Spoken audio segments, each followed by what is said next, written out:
He was a self-made millionaire, featured in Forbes, the man who had everything. She was his 7-month pregnant wife, shivering in a $1,000 gown. But on one rain-slicked New York street, he uttered 2 words that would shatter their perfect world: "Get out." He threw her from his Rolls-Royce like trash, a cruel smirk on his face, believing she was nothing without him. But he made one fatal mistake. He forgot about the man in the driver's seat. The quiet, unassuming chauffeur who had just witnessed it all. And that chauffeur wasn't just an employee.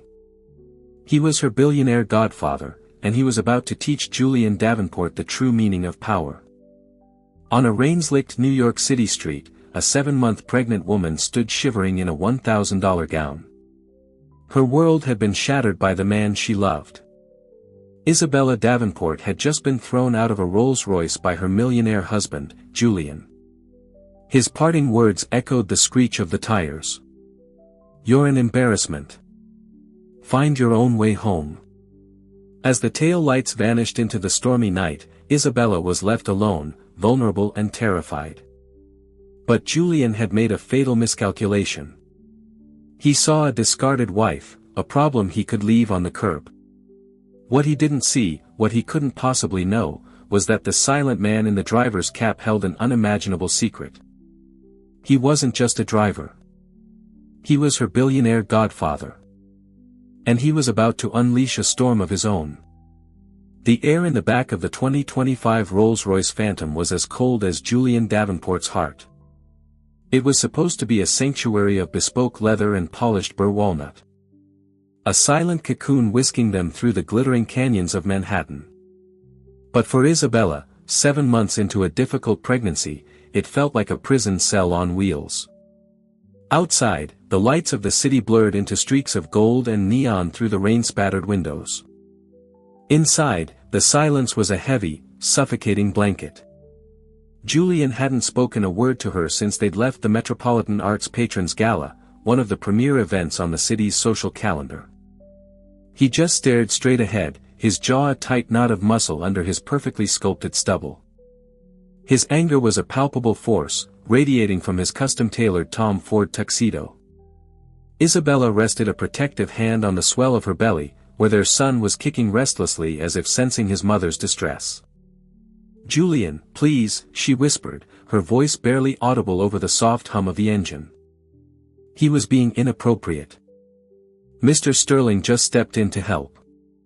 Julian finally turned his head, his blue eyes as sharp and cold as ice chips. "Mr. Sterling? You mean Arthur Sterling? The fossil who controls half the shipping in the Western Hemisphere.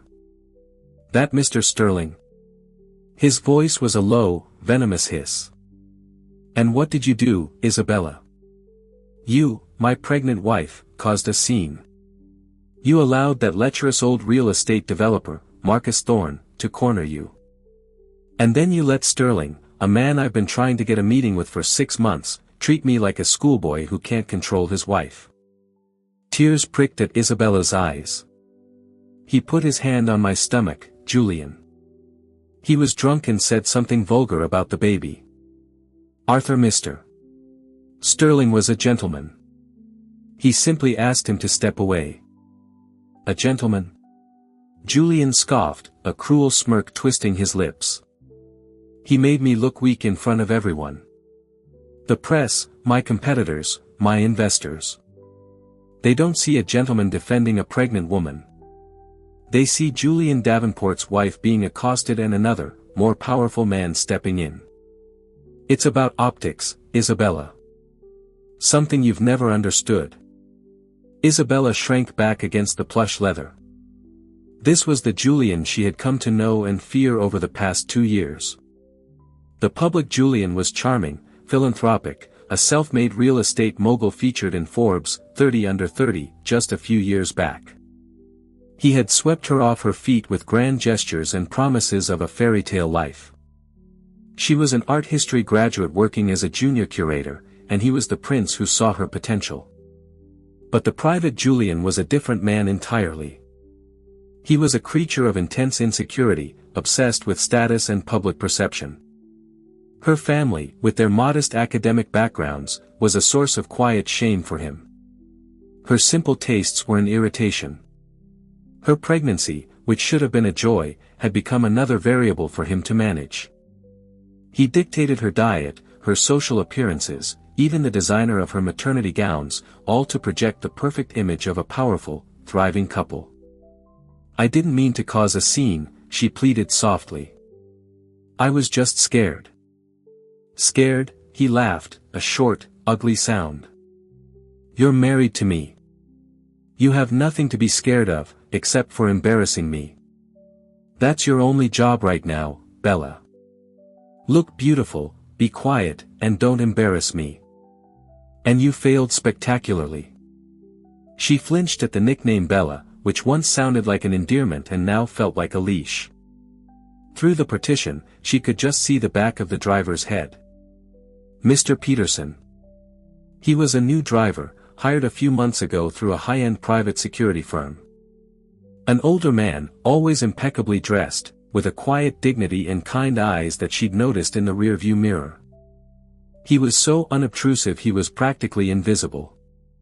But tonight, Isabella felt a hot flush of shame, knowing he could hear every venomous word Julian spat at her. "I'm sorry," she whispered, the words tasting like ash in her mouth. "Sorry doesn't fix the fact that I'll be fielding calls for a week about this," Julian snapped, pulling out his phone. He began scrolling, his thumb moving with angry precision.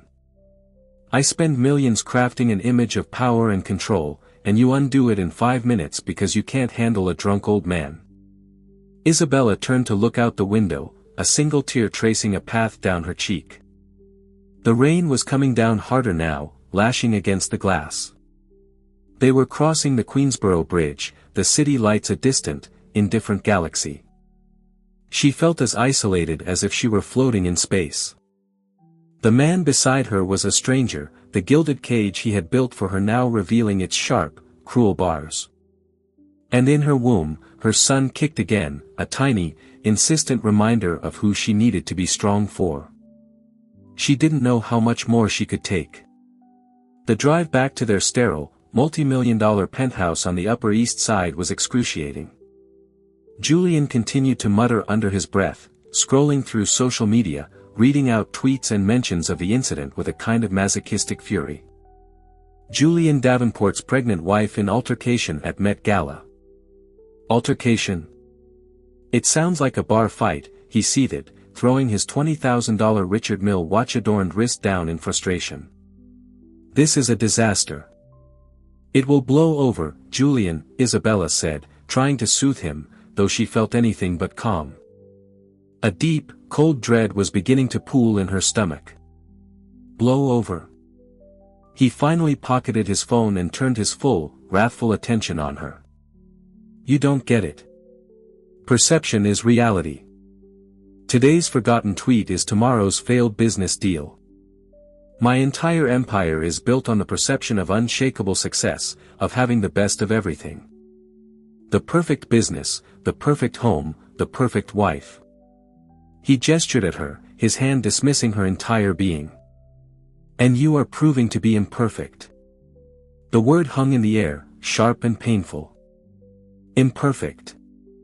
Her, the woman carrying his child, the woman who had given up her career, her friends, her entire life to fit into his. "I'm a person, Julian, not an accessory for your portfolio," she said, a spark of defiance flaring through her fear. His eyes narrowed dangerously. "You're what I made you. When I met you, you were cataloging dusty paintings in a museum basement. I put you in Chanel. I put you in this car. I put this baby in you. Don't you ever forget that you exist in this world because I allow it." The cruelty of the statement stole her breath. It was the most honest thing he had ever said to her. In that moment, the facade of their marriage didn't just crack, it disintegrated into dust. She saw him for what he was, a petty tyrant, a terrified boy playing king in a castle of glass. The car slowed, turning onto a dark residential street a few blocks from their apartment building. The rain was relentless now, a torrential downpour that made the world outside a liquid nightmare. I want to go home, Isabella said, her voice trembling. No, Julian said, his voice flat and devoid of any emotion. You've been a liability tonight. I can't have you in my home, tainting it with your failure.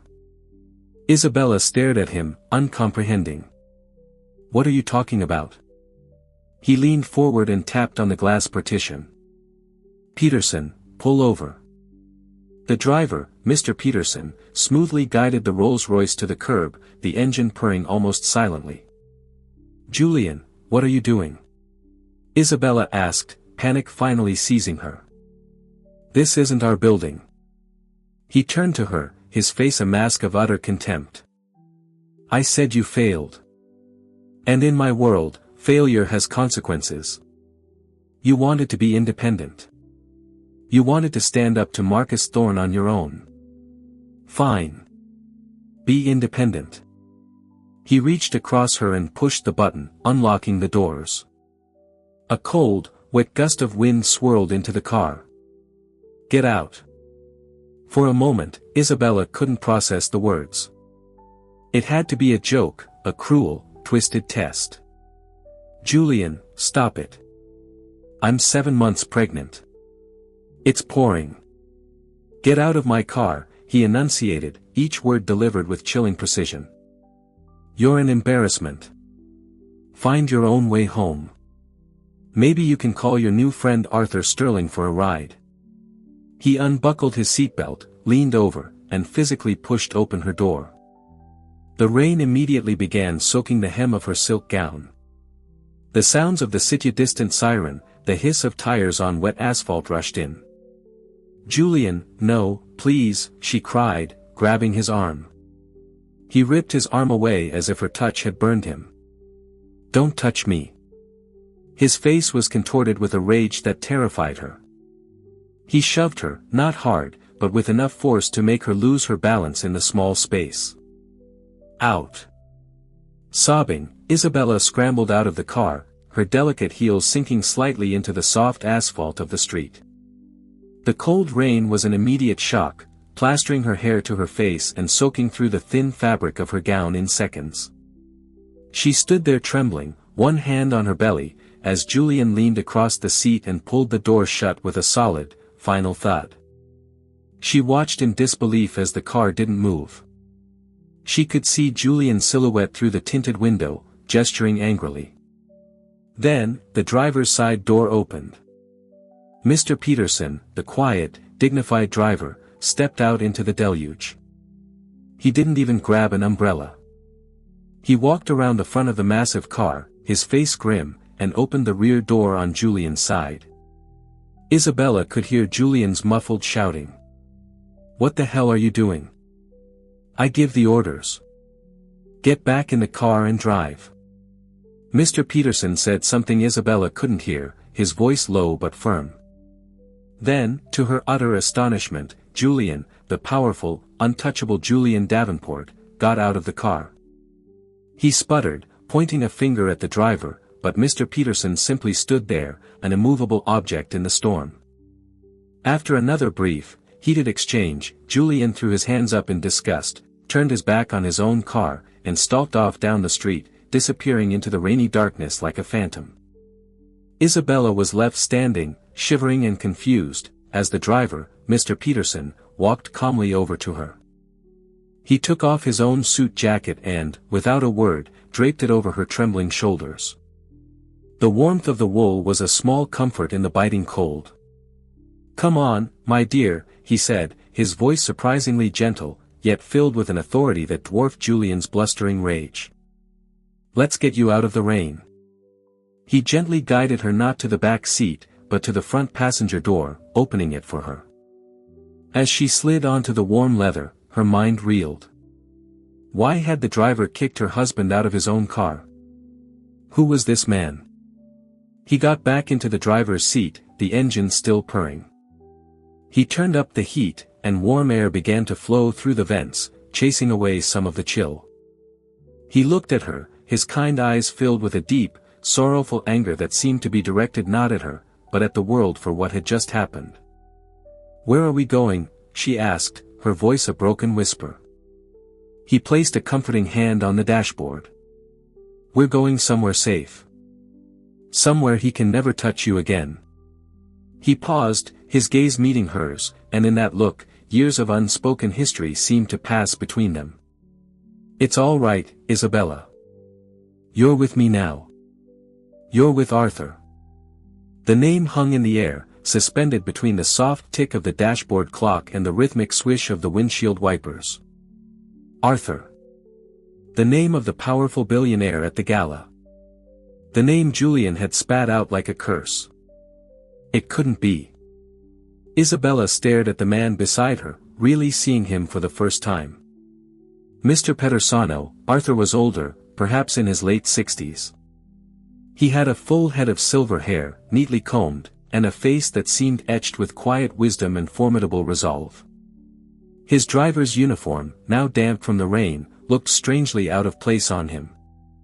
She had seen him dozens of times, exchanged pleasantries, offered him coffee. He had been a silent fixture in her life, as unassuming as the polished chrome on the door handles. "Arthur Sterling," she breathed the question, laced with disbelief. He gave a sad, gentle smile. "I'm afraid so. I apologize for the deception, Isabella. I never intended for you to find out this way." The Rolls-Royce moved silently through the deserted streets, not towards her penthouse, but downtown, towards the old, established neighborhoods of Gramercy Park. The confusion in Isabella's mind was a swirling vortex of fear, relief, and 1,000 unanswered questions. "But you're a driver," she stammered, clutching his jacket tighter around her. "You work for a security firm." "I own the security firm," he corrected her gently. "Among other things. When you married Davenport, I had my concerns. He has a certain reputation in the financial world. Not a good one. I wanted to keep an eye on you, to make sure you were safe, without interfering. I wanted to give your marriage a chance to be real." He sighed, a sound heavy with regret. "I arranged to be placed as your personal driver. It was the easiest way to be close by if you ever needed me." Isabella's mind flashed back. The moments of small kindness, the bottle of water appearing in the seatback pocket on a hot day. The way he always seemed to be there, waiting, a few moments before she even called for the car.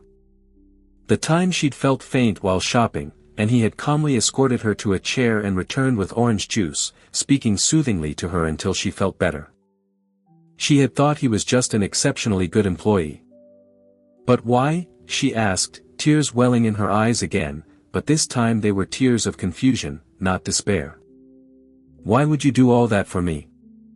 Arthur pulled the car to a stop in front of a stately, ivy-covered brownstone on a quiet, tree-lined square. He turned off the engine, and the ensuing silence was profound. He turned to face her, his expression one of infinite tenderness. "Your father, Marco Rossi," he began, his voice thick with emotion. "He wasn't just my first business partner, Isabella. He was my best friend.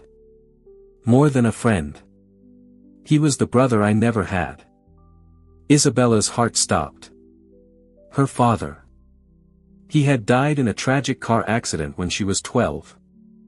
He was a brilliant, passionate art historian and appraiser who had, according to her mother, made one very smart investment early in his life that had kept their family comfortable, but not wealthy. "My father. He knew you. Knew me." Arthur let out a soft chuckle. "We started our first company together in a garage in Queens. It was a logistics company, moving fine art for museums and private collectors. Marco had the expertise, the contacts in the art world. I had a head for business and a bit of family money to get us started. That little company became Sterling Rossi Global Logistics. Today, it's just called Sterling Global." The pieces began to click into place, forming a picture so vast and unbelievable it made Isabella dizzy. Sterling Global was a behemoth, a multi-billion-dollar corporation with interests in shipping, aviation, security, and technology. And her father, her quiet, academic father, had been a co-founder. When your father passed away, Arthur continued, his eyes glistening, it was the worst day of my life. I was at his side at the hospital. His last words to me. He made me promise. He made me promise I would always look out for you and your mother. That I would be your godfather, your guardian angel, and make sure you never wanted for anything and were always protected. He looked away, towards the rain-streaked windshield. Your mother, God rest her soul, was a proud woman. After Marco's death, she didn't want charity. She accepted the trust fund I set up from your father's share of the company, but she wanted you to have a normal life, away from the world of extreme wealth. I honored that. I watched you from a distance, through reports from my staff, through contributions to your schools. I made sure the path was always clear for you, but I never interfered. I wanted you to be your own person. Marco's daughter, brilliant and kind. Until I married Julian, Isabella finished for him, the realization dawning on her. Until you married Julian, he confirmed, his voice hardening. A man who preys on people's good nature, who builds his fortune on leveraged debt and empty promises. I ran a full background check. I knew he was dangerous, but I had hoped your love would change him. I hoped I was wrong. Tonight, he said, his hand clenching into a fist on the steering wheel, tonight, he proved I wasn't. Throwing you, his pregnant wife, the mother of his child, out into the street. That is an unforgivable sin. He took a deep breath, composing himself. This is one of my properties. It's completely secure. My personal staff is inside waiting. There's a doctor on call. You are safe here, Isabella. He got out of the car and came around to open her door, this time holding a large black umbrella to shield her. As she stepped onto the sidewalk, she looked up at the magnificent old house, its windows glowing with a warm, welcoming light.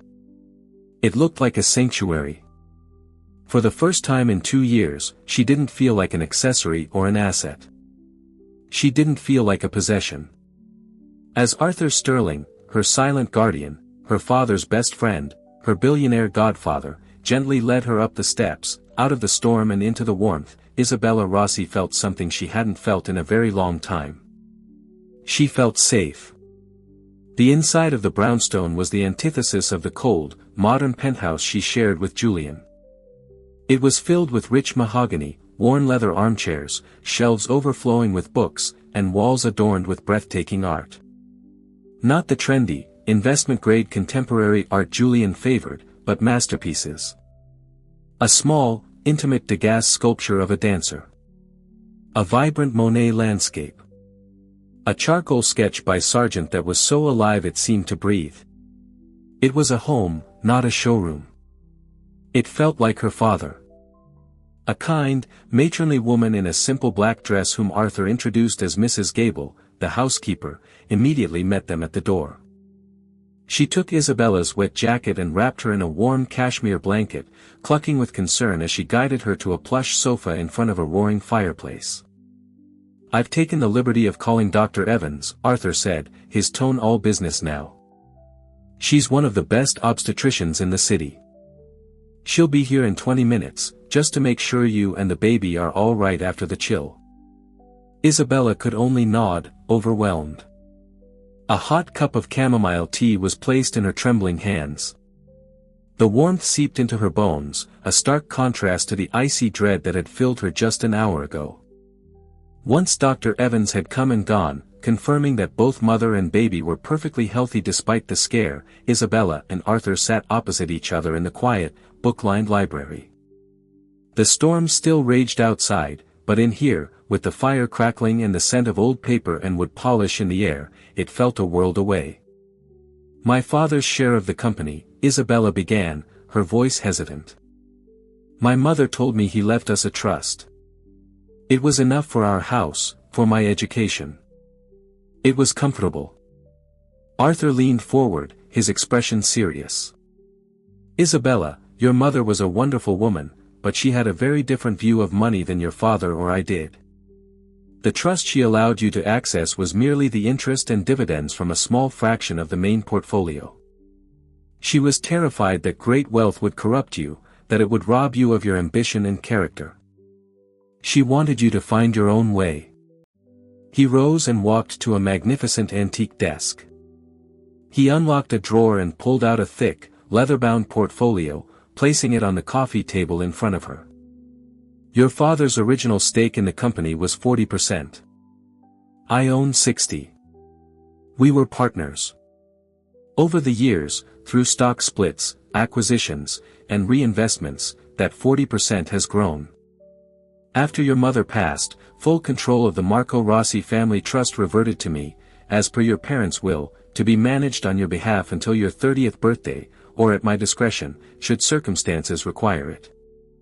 He opened the portfolio. Inside were pages of financial statements, stock certificates, and asset summaries.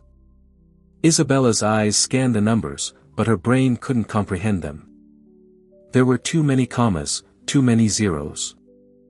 I don't understand, she whispered, looking up at him.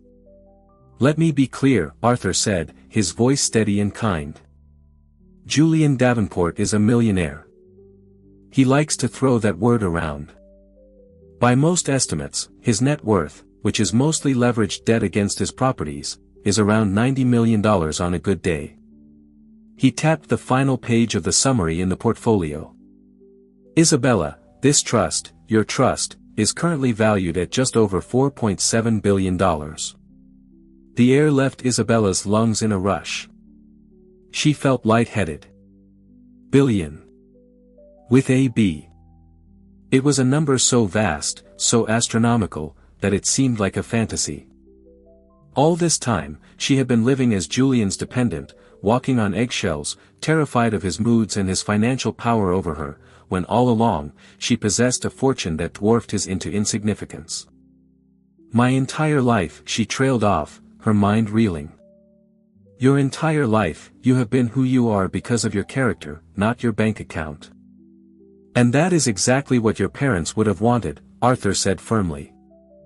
They would be so incredibly proud of the woman you've become. But they would be horrified by what that monster did to you tonight. The circumstances require it clause in the will has been met. As of this moment, you have full access to and control over your assets.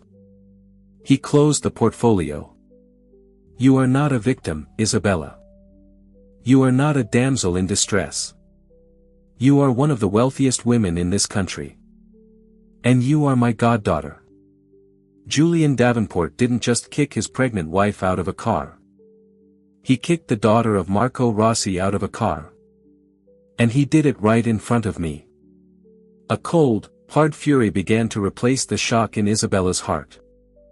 The humiliation, the fear, the years of subtle emotional abuse all coalesced into a single point of white-hot anger.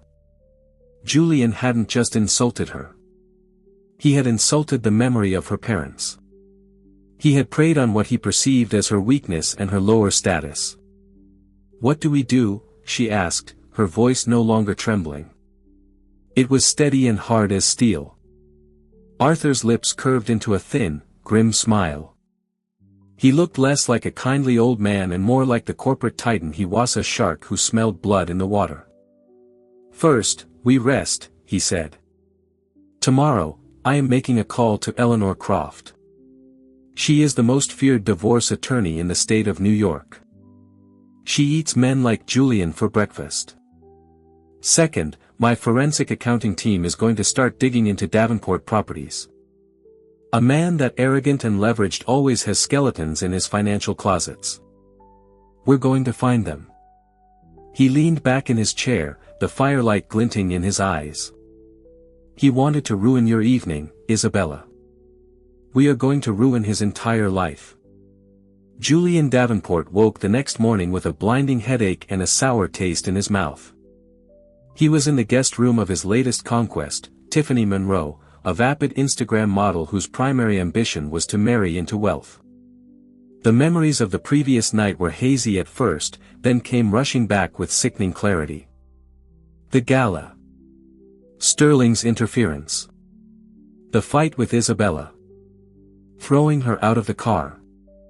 A flicker of unease went through him. Maybe he had gone too far. A pregnant woman on the street in the rain. The optics, he had to admit, were terrible if it ever got out. But then his arrogance reasserted itself. She would have called an Uber. She would have gone home crying. She'd be waiting for him right now, desperate to apologize, ready to do anything to get back in his good graces. She had nowhere else to go.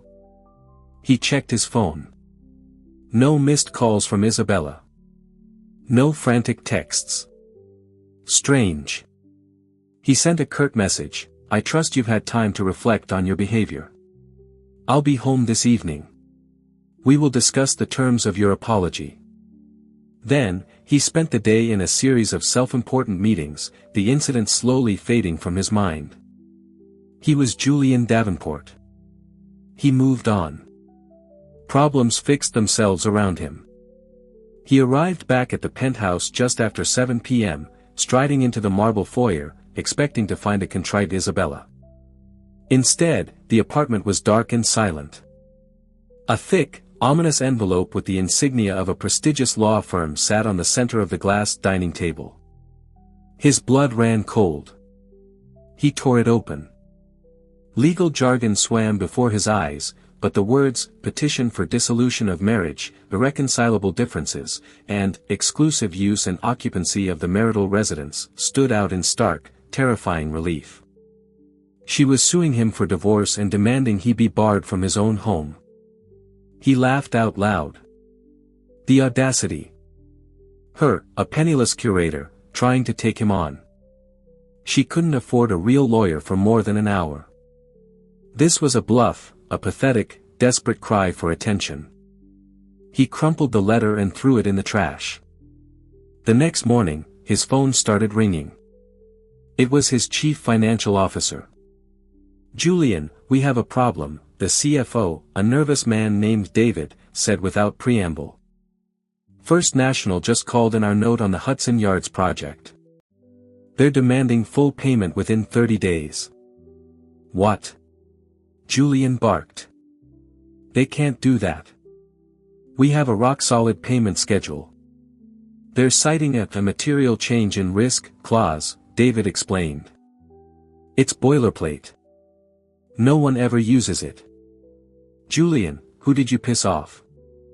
The call came from the very top, the bank's chairman himself. Before Julian could answer, another call came through.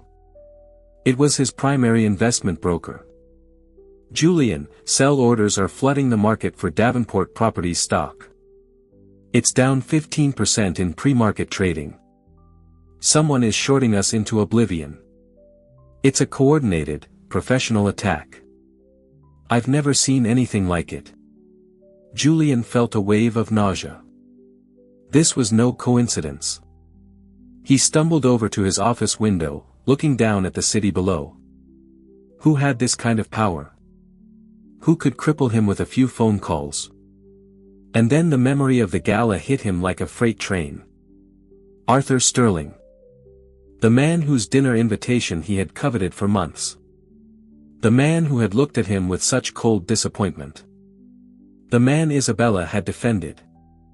He scrambled for his phone, his hands shaking, and called Isabella's number. It went straight to voicemail. He tried again. Voicemail. Meanwhile, in a sun-drenched suite at the Carlisle Hotel, Isabella was meeting with Eleanor Croft. Eleanor was a woman in her 50s with sharp, intelligent eyes and a no-nonsense demeanor that radiated competence. Arthur sat quietly in a nearby chair, observing. "Mr. Davenport's finances are, to put it mildly, a house of cards," Eleanor said, gesturing to a stack of files her team had already compiled. "He presents as a titan, but he's leveraged to the hilt. Every building, every asset, is mortgaged multiple times over. His stock is propped up by friendly analysts and aggressive PR. It's a classic bubble, and Mr. Sterling's associates," she said with a nod to Arthur, "are currently providing the pin." Isabella felt a strange sense of detachment. This empire that had once intimidated her now seemed fragile and pathetic. "What do you want, Isabella?" Eleanor asked, her tone softening. "In a normal case, I'd say we go for half of the marital assets. But this isn't a normal case. Given his egregious conduct and your newfound financial independence, we can dictate the terms." Isabella looked at Arthur, who gave her an encouraging nod. She thought of the fear she had felt standing in the rain. She thought of the cold, dismissive look in Julian's eyes. She thought of her son growing inside her, a child she would never allow to be influenced by such a man. "I don't want his money," Isabella said, her voice clear and strong. "I have my own. I want him to have no claim to my child. No custody, no visitation. I want him to be completely and utterly out of our lives. And I want him to understand what he did." Eleanor Croft smiled. It was a terrifying sight. "I believe we can arrange that. We'll offer him a deal. He walks away, signs away all parental rights, and we let him keep whatever scraps he can salvage from his collapsing company. If he refuses, we release the security footage." "What security footage?" Isabella asked. Arthur spoke up for the first time. "The Rolls-Royce is equipped with a comprehensive security system. Interior and exterior cameras, high-fidelity audio. I have a crystal-clear recording of the entire evening. From his first insult at the gala to the moment he shoved you out of the car and I ordered him onto the street." He looked at Isabella, his eyes full of grim purpose. "The court of public opinion can be far more brutal than any judge, my dear. If he fights us, we won't just defeat him. We will erase him." The storm was no longer gathering. It had arrived. For Julian Davenport, the following 2 weeks were a masterclass in slow-motion demolition. Every pillar supporting his fragile empire was kicked out from under him, methodically and mercilessly.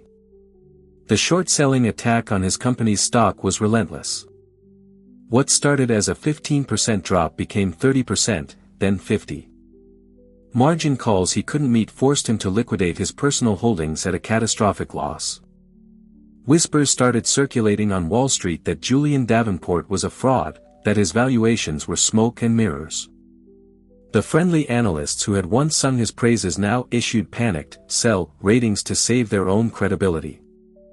His social life evaporated overnight. Invitations to gallery openings and charity dinners stopped arriving. Friends who had once slapped him on the back and laughed at his jokes now crossed the street to avoid him. He saw a picture in the New York Post of Tiffany Monroe on the arm of a grizzled hedge fund manager, laughing on a yacht in St. Bart's. The caption read, "Trading up." He was a pariah. The final blow came during a desperate emergency meeting with his board of directors. He tried to project confidence, to spin a story about a hostile market and a temporary downturn, but they all knew. They had seen the writing on the wall.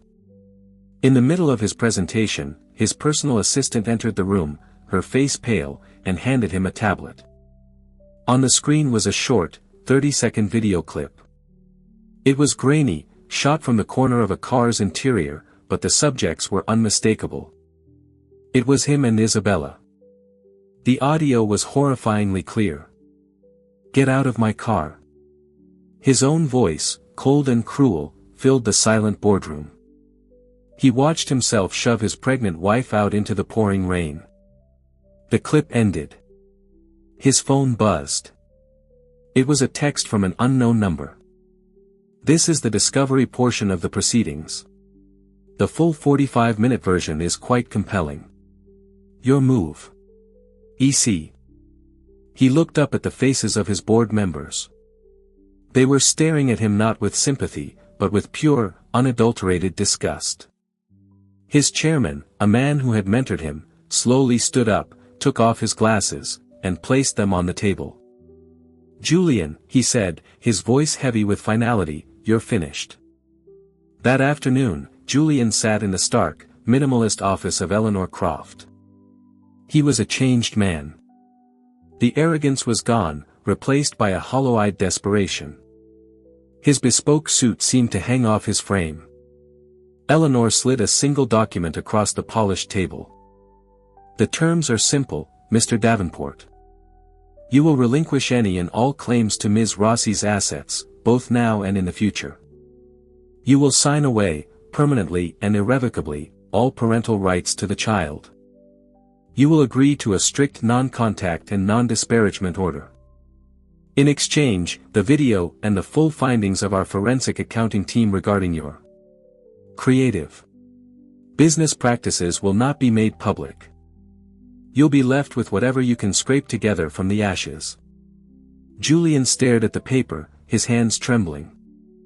He had lost everything: his company, his fortune, his reputation, all because of one single, monstrous act of cruelty. All because he had underestimated the quiet woman he married and the silent man who drove his car. "Who is he?" Julian whispered, his voice hoarse. "The driver." "Who is he?"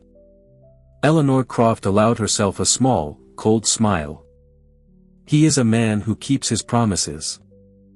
With a shaking hand, Julian Davenport picked up the pen. He signed away his wife. He signed away his son. He signed away his life as he knew it. As he finished his signature, he finally broke, burying his face in his hands and letting out a dry, racking sob of a man who had nothing left. 5 years later. The crisp autumn air of Central Park swirled around them, rustling the golden leaves. A small boy with dark, curly hair and his mother's bright eyes laughed with delight as he chased a vibrant red kite, his giggles echoing in the afternoon sun. "Higher, Grandpa Arthur, higher!" Michael shouted. Arthur Sterling, his hair now completely white but his eyes as sharp as ever, chuckled and expertly played out more string.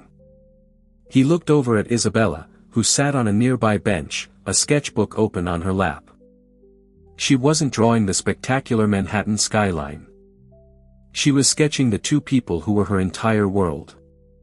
The Rossi Gallery was now an institution, a beacon for undiscovered artists, a testament to her father's legacy and her own impeccable vision. But her greatest masterpiece was this. This simple, perfect afternoon. Julian Davenport was a ghost, a half-forgotten nightmare she'd long since left behind. Her life wasn't defined by the storm he had created, but by the quiet, beautiful world she had built in its aftermath. Arthur caught her eye and smiled, a look of profound peace and pride passing between them. "He has your father's spirit," Arthur said, his voice soft. "And your strength," Isabella replied, closing her sketchbook. The kite soared against the brilliant blue sky, a tiny speck of joy, completely and utterly free. Just like them. Isabella's story is a powerful reminder that our true worth is never defined by those who try to tear us down. It's a story of hidden strength, unbreakable bonds, and the incredible power of a second chance. If her journey from a gilded cage to a life of freedom and purpose moved you, we'd love to hear from you in the comments. What part of her story hit home the most? Your stories and feedback inspire us to create more content just like this. If you believe in the power of resilience, hit that like button, and share this video with someone who might need a reminder of their own inner strength. And to make sure you never miss another story of justice and transformation, be sure to subscribe and ring that notification bell. Thank you for being a part of our community.